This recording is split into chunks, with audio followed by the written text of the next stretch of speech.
This is Melissa, and it is the 18th day of December 2025. And for those of you who are on the holiday seasonal timeline and celebrating Christmas, that's a week away, a week from today.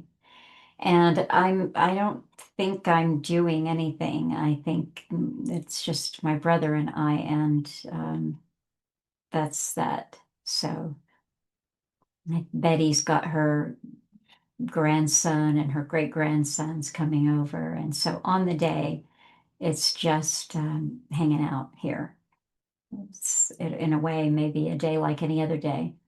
But I have been, the reason why I decided I'm going to sit down and record something really quickly is because I had to run an errand. I had to go down to the post office and I went to the local health food store. And I don't go in there very much because I don't really find most health food to be healthy.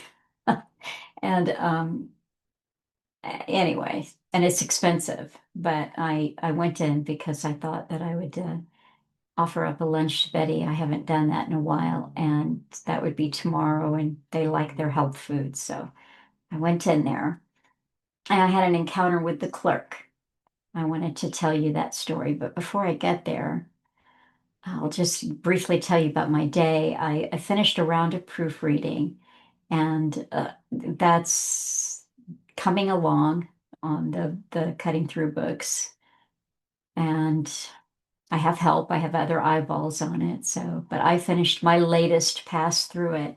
And I have this kind of pressure because I know I am the one who transcribed the Waiting for the Miracle books. And we have been studying that at CTTM Book Club on Telegram since May. And every time I see a typo, I'm like, oh, I can't stand it. And I just don't want that on these cutting through books. Alan had some in the original, and I'm trying to fix those. And I've explained already, there are some misspellings that were intentional. So it's that fine line there. But anyway, I finished that round and I had some acorn squash sitting on the kitchen counter that had been there for a few days that I need to bake. And so I baked them this morning. And when I say some, I think there were about 6 or 8 of them. So it's a big batch of acorn squash, and I'm going to make a soup and I will freeze some of them. And so it was a fairly relaxed day after pushing very hard for the last couple of days to do this latest round of proofreading. Nick and I were going to record something today to finish up That Hideous String, but that didn't work out for our scheduling. And so I think we're going to do that next week and close off that novel before the year ends. And that's what I was doing last night. We were both finishing reading it, so I had a couple more chapters, and I finished it, and it was good. So that's that. And I got an email from a friend asking me if I wanted to come over tomorrow night and have a movie night at her house. And I have had Christmas and Alan on the mind. And one of the movies that he enjoyed watching at Christmas time, we saw it several times together, was called Joyeux Noel. And there are parts of it that are supposedly based on true stories that were reported, the Christmas spirit in the trenches, World War I. And it is a nice movie. And so I told her that I had a copy on a disc somewhere. It was burned, but I thought it would work. But I had to go out in the shed and look around for it. And while I was out there digging around, I got in a kind of nostalgic mood. Sometimes I notice about myself that I don't like to think too much about what day-to-day life is like with Alan. It just because I miss it. I miss him, but I miss the daily routine of we get up and we do this. And so I was listening to a talk of his that would have been before I arrived, but it was also one that would have been recorded when I kind of really already knew I was headed there. And he was run off his feet. And if I do put that one up this weekend, you'll hear it. And he was just telling you what a typical day was like for him. And I think in many ways the workload certainly improved for him with my being there, but it was still, pedal to the metal all day long for both of us. And I keep busy that way here too.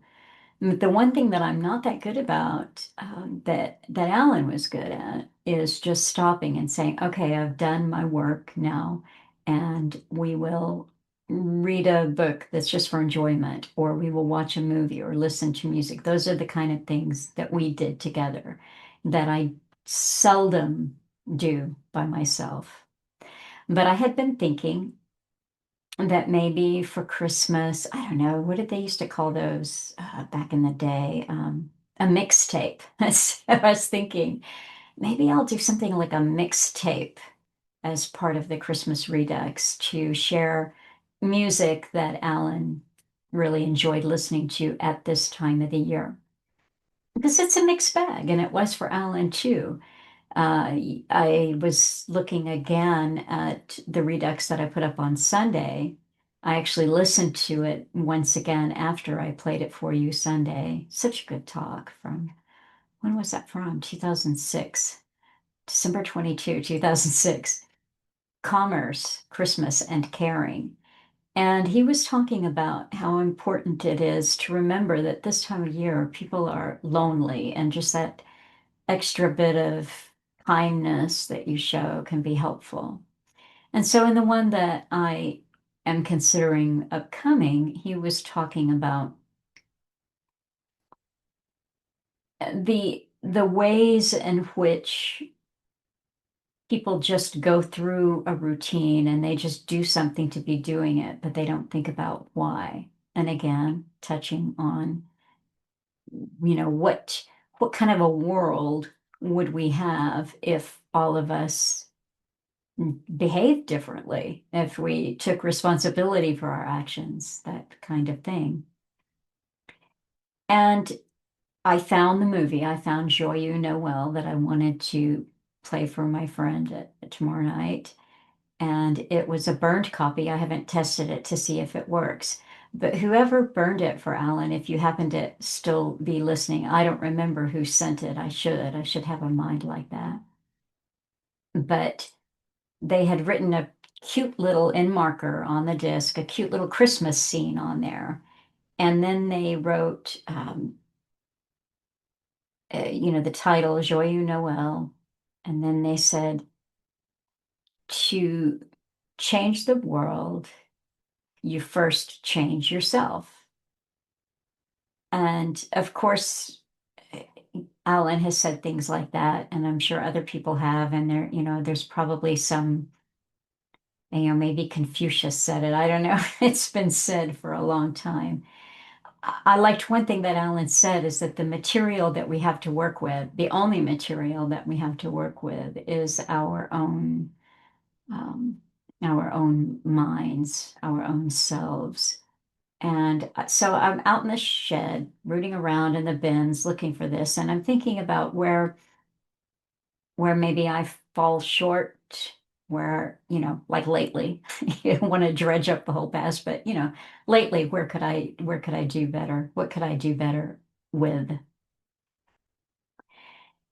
And then I came in, I locked up the shed, came in, took the squash out of the oven, and thought I better get down to the post office before it closes. And there, next door to the post office, is a so-called health food store. Now, I haven't had Betty over for a meal in a couple of weeks, and I thought that tomorrow I would do that for lunch. And so I they like their so-called health food.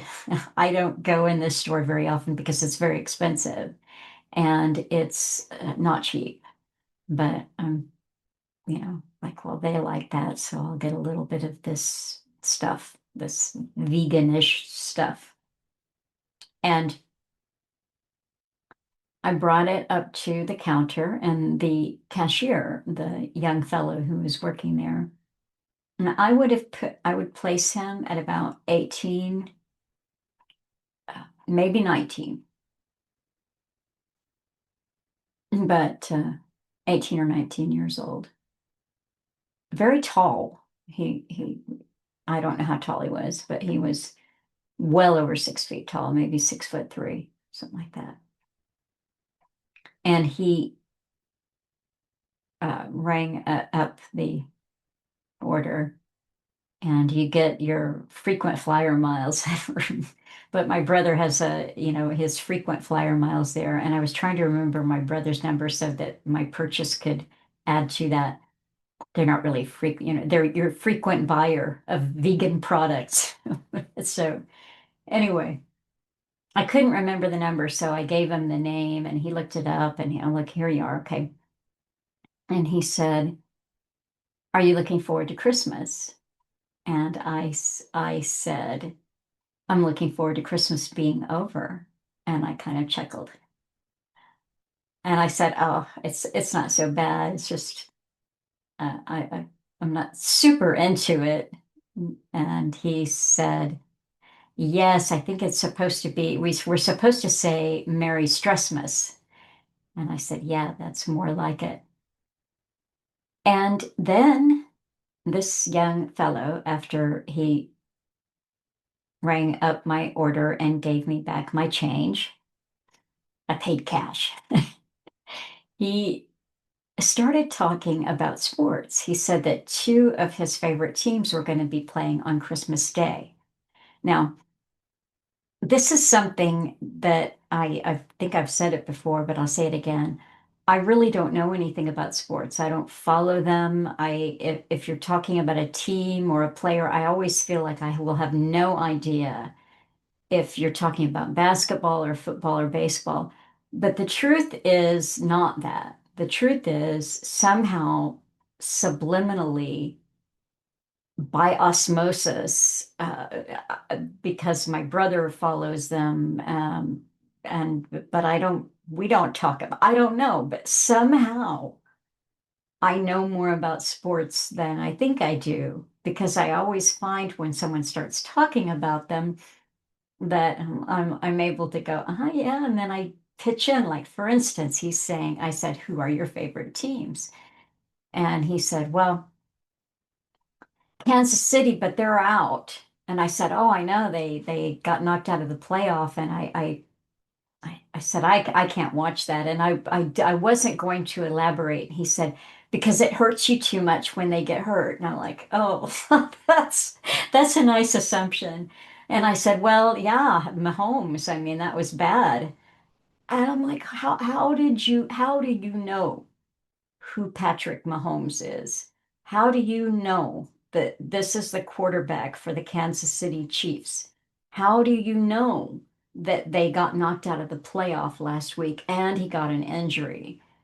Uh, I don't know. I mean, I know Betty watches the Dallas Cowboys, but not much else, and my brother watches them. I don't know, but there you go. So I was able to say that, and that was all it took for him to take off. Now, 20 minutes later, because I was thinking, well, I'll get back and I'll do X, Y, Z. I was still standing. It's a slow day at the health food store, listening to him talk about sports. And he went in from, I forgot who his stand-in team that sent, the Chiefs have been knocked out, and now there's somebody else that he's going to be watching on Christmas Day. And he and his father, and that was kind of a cute thing there. My dad and I. And I thought about, Alan would always say that people, they'll take whatever party they're father was, he's a liberal or he's a conservative or he's a Democrat or Republican. Chances are, unless the child is in total rebellion, that's what they are too. And the sports teams that the father likes, the son likes. But at any rate, it was about 20 minutes. And the my contribution was really, wow, that's, because, and I was thinking, well, I wonder what it is about me, because this kind of thing happens frequently enough where people that I don't know will just start talking to me about their favorite thing. And and I was thinking as he was talking, I wonder because he was, he was a nice looking young fellow, and I'm sure that if he wants a girlfriend, he has one, and but maybe she doesn't like listening to sports. That's what I'm guessing, and she'll just tell him, I don't hear that. But I gave him the ear, and there was the thought that went through my mind. It was Alan just saying, well, you never know where somebody's head is that day. In other words, maybe it's just a kind thing to do to sit here and engage with this young man about his sports teams. He told me about, I got it confused as he was telling me the story, but I just looked it up now. I don't think I can remember the fellow's name here. I thought he was an Oklahoma Sooner, but it turns out that this fellow plays for the who is it? San Antonio Spurs, and that's a Texas pro basketball team. I think, and I think I said something stupid about how, it's amazing at that height. He's 7 feet 7 inches tall, and he has all of these amazing things he can do. He's not only great with the rebounds and the, whatever, but he's great on defense too. And that was about 7 minutes of how great he was on defense. His name is Victor Wembanyama. Wembanyama, I think. Anyway, a tall fellow who's French, so you can look him up if you're interested. And he actually got his phone out and he wanted to show me how tall Victor Wembanyama is, and then he had some shots there that he could show me how tall Victor Wembanyama was compared to somebody who was 6'6". I mean, it was really actually kind of staggering. And and then he showed me a couple of videos that he had of him saved of him playing. Anyway, that was that. I remembered then, while I was still in the store listening to him, that Alan said um, he worked for a while in Toronto, just a normal job. And he said that the thing that all of the fellows liked to talk about was sports. And he had no idea who these teams were, even what kind of teams they were. And he said that a good way to break the ice with his coworkers, he would just say, how about those Jays? And then boom, they'd be off. Now, Alan said to me, he said he wasn't really sure who the Jays were. Now, the Jays are the Toronto Blue Jays and they're professional baseball. Um, so I don't know. I very much doubt that Alan would have been able to come up with the name of any Canadian hockey team, or I just don't think he could do that. He did not care, antagonistically so. And I think I don't know. I seem to absorb it by accident. So, now when I go into the health food store again, if he's working there, I can go, how about those Spurs? But I mean, it's kind of humorous. It's kind of sad because, sports are for much of society, wherever you live, it's the steam valve. It's the way that people, you know, they fight the fight. Alan has even pointed this out in talks. It's like a mock battle, your team against the other team, your side against the other side. And so you get to have all of this, emotions, high emotions worked out in that way. And it also, I mean, just if you think about it, because my brother, he can tell me, sometimes I will listen to it. Mostly he kind of gets that I'm not really interested, but he'll sometimes rattle off a stat or, what this player did and that head coach should be fired. And I always think to myself, I think there's got to be something better you could do with your head and your time and your mind and your interest. But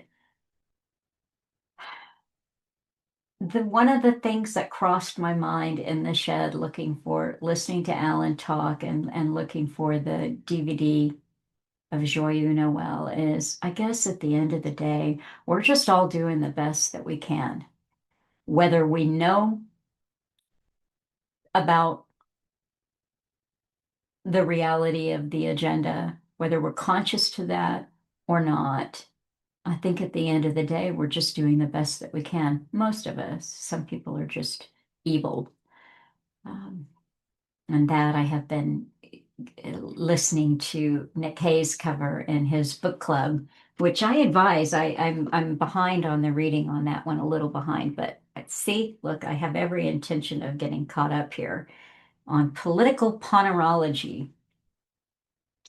And I wouldn't say so far, I'm not necessarily agreeing with where evil comes from. It's a very scientific study of the brain and abnormalities in the brain. But the most important thing about that book, or studying about it, or thinking about it at all, is that what we might call evil exists. Why? Why is it here? What does it look like? And what does it look like in other people? But most people, even the family that you don't get along with, or the people that you don't see eye to eye with, are not psychopaths. They're just decent, average people doing the best they can. And so, my ambivalence, my little joke with the clerk aside, what I've been thinking about lately is that inspiration that Alan always reached for at this time of the year, and that he gave back to us through his guitar music and through the words, through the fact that he seldom missed a Christmas. There were some that he didn't do something on the day, but for the most part, he spoke to you every Christmas, and that was his Christmas gift. And if he could, he gave you a guitar composition, and he might suggest that you listen to this Russian Orthodox choir. And so I don't know if I'll give you a mixtape or not, but I am going to say here and now, watch Joyeux Noel if you can get a hold of it. It's good. Listen to some music that is different maybe than what you usually listen to. Just as I was picking up my little earpiece to put in my head, I must have clicked a button. I think I was telling someone about Bishop Williamson, a recently deceased Catholic that Alan and I listened to a lot of his talks over the years, and he did a good series on modernism and how modernism uh, just messes up your ability to think properly. And that came up. I was thinking of him recently because of the material that I'm going to be covering in with a couple of other members of book club next month as we wrap up Waiting for the Miracle. And it also came up again in my thinking this morning because in the last section on that hideous strength, C.S. Lewis writes a funny little riff about modernism and how it messes with your thinking. And so I had dug around online trying to find those. I remembered where Williamson was. He wasn't in front of the whiteboard and he wasn't in this church. And he was at a specific weird kind of room with glass fronted windows, and I found it. But it did take me a little bit of digging to find those videos. I'll link to those for you. But why I was saying it is that somehow I must have clicked off that talk, and it had gone to some continuously playing Catholic music. It was, Ave Maria all the time. I don't think it literally was Ave Maria, but it was so nice when I picked up the earbud and put it in. I'm like, oh, what's that? I didn't choose anything. And it's that Alan was looking for. What takes you, even if it's just momentarily, out of your routine, out of your whatever it is that we think that is so important that we may not have 15 or 20 minutes to give to the young clerk who wants to talk about his favorite football and basketball team and players and strategy. I told him that he should have his own show. I said, go over to the college university radio station I asked him what he was, if he was studying there, and he said no, he was just embarked on learning HVAC, heating and air conditioning. And we talked, I knew who he was working for because the heating and air guy comes and fixes our heater. And his father fixed our heater, and I'm sure that it was his father who installed the unit. Believe it or not, the upstairs unit is, I don't know, 50 some years old. And it was his dad that put it in, and it busts up all the time, but what can you expect at 50 years old?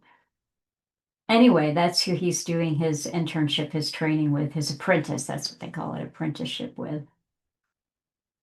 And he said, well, it just takes so much time. You have to, do notes and prepare and then have something to say. And I was thinking I didn't tell him that, I didn't tell him anything about, I didn't tell him what I was thinking, which is, oh, just start talking, You don't have to prepare. Just open your mouth and talk. But I did say something to that effect. I said, well, you seem to really know a lot and you're very enthusiastic about it, and that might just be enough. So I'm telling you one thing for sure. There will not be a real history next week on Christmas Day. I'm going to give myself a day off from real history, but I'm not giving myself a day off from the Alan Watt Christian Christmas message. I will give you something, even if it's just a mixtape. So take care and have a good couple of weeks. But like I say, I'm somehow compelled. I am compelled to keep bringing you things, and hopefully with lots of things from Alan. And I may just find a couple of audio clips if I have a moment and tag one of them on the end here of Alan talking to you about maybe you could say other reasons for the season, like just being kind to people. Take care. You'll hear the Eastern Orthodox guys come in, and the Eastern Orthodox Church and Russian Orthodox, you wouldn't believe what they suffered with utter abject cruelty. I've heard some of the guys talk about what happened to them. It's beyond just torture. The hatred cannot be expressed to you by those who really hate this thing called Christianity. And remember, the churches there really did cater to the ordinary folk, and they were part of the communities and so on. And it got them through. And there again, didn't you hear them at the end of the Soviet era, the last year really, singing, and the feeling behind it, what they're saying is just astonishing. That's what the whole thing's about, is touching something called spirit and soul in you. It doesn't matter what other religions people are into, they can't help but be stunned by it and mesmerized when they hear this kind of singing put out by people who truly believe. And you need that sometimes to get you through life when things aren't going well. And for most folk today, since the whole of our system of civilization is completely under the last vestiges of attack, to be literally a planned, organized, intelligent attack, it's the only thing sometimes that gets them through, and it gives them ability to stand up. That's why it's so terrible. They always want to destroy religion. It makes folk stand together and stand up to tyrants. And that's the last thing that they want when they got to put the last few of the boots into you might say. So for the folk out there who've been listening for years, don't be depressed about things. It's going to be tough and terrible. But as long as you have each other and you truly have a faith, you could have a faith that rises above all the baseness of the corrupt and the evil people out there, then it can help you come through terrible times. There's no doubt about it.